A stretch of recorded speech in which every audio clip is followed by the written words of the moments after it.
The Lakers, 5-10, have won 3 consecutive games and will look to keep that momentum going when they travel to Phoenix to face against the Suns, 10-6, on Tuesday night. The game tips at 7 p.m. on TNT and 7:10 ESPN Radio. Below are 3 things to know ahead of the matchup, a tale of 3 teams. At 5-10, the Lakers' season can be broken into 3 5-game samples that tell an interesting story of learning and development of who they are and what they can be as a team, in their first 5 games. The Lakers were the worst offensive team in the league, but boasted one of the top-rated defenses at the same time.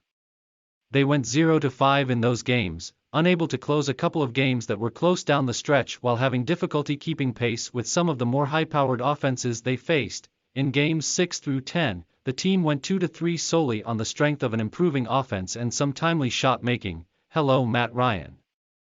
That stretch also saw the team struggle defensively, particularly when going up against some of the most prolific jump-shooting teams in the Jazz, twice, and the Cavaliers.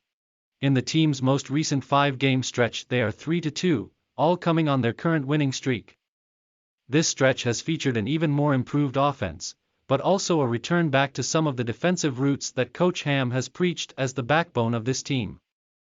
Over these last 5 games the Lakers rank 7th in offensive rating, 115.0, and 6th in defensive rating, 108.5, with a net rating of 6.5 that ranks 4th over that stretch. Every season has ups and downs and, at times, what feels like progression is just a sliver of a season extracted and held up as more than it is.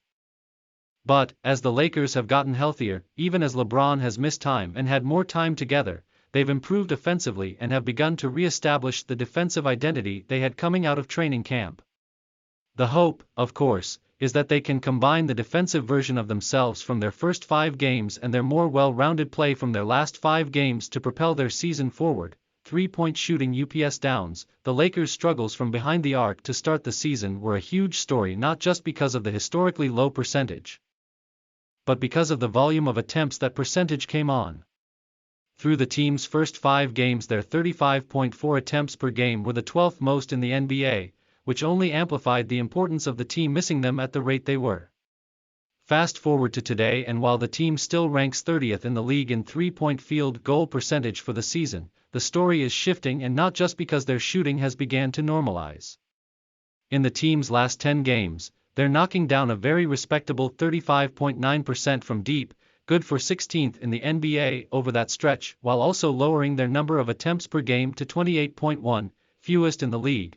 It might seem counterproductive to lower the volume of threes taken right as the percentage of those shots being made starts to rise. But there's an argument to be made that the team's shooting is normalizing, at least, in part to the relationship between what types of shots are being taken, the inherent quality of those shots, and how that impacts the frequency of the attempts. Take Lonnie Walker as an example. In his first 5 games, roughly 19% of his 3-pointers attempted were taken off the dribble. Now, this isn't a super high sample, 5 of his 27 attempts, but the quality of those shots was lower relative to the catch and shoot variety. In Walker's last 5 games, he's taken exactly 0 3-pointers off the dribble. Subsequently, he's taken 9 fewer threes in this stretch, 18, compared to that first 5-game sample. Lonnie is shooting an impressive 50% on those 18 attempts, a number that is going to regress, just as him only hitting 14.8% of his attempts in those first 5 games has. But, as things do normalize, one thing to keep an eye on is the type of shot being taken, how that impacts shot volume, and how the relationship between those really does matter towards offensive success.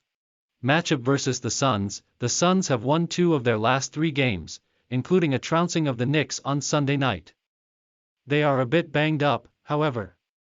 Already without Kem Johnson, knee surgery, for the foreseeable future, it's unclear if Chris Paul, heel, and Landry Shamet, concussion protocols, will be available to play after both missed Sunday's contest. With or without Paul and Shamet, the Suns do have Devin Booker, who is playing at an All-NBA level to start the year. Booker is having his best season as a pro, scoring 27.6 points a game to go along with 4.8 rebounds and 5.9 assists to help the Suns to the second-best record in the conference. Beyond Booker, the Suns are getting strong contributions from Mikal Bridges, DeAndre Ayton, and, in Paul's absence, Cameron Payne, who has stepped into the starting lineup to offer some scoring and playmaking. Of this group of secondary players, it's Bridges who has impressed most, increasing his scoring this season, 15.8 points per game, while upping his efficiency by shooting 44% from behind the arc. For the Lakers, this is the strongest challenge in recent games, not just because of the opponent but because it's a road game.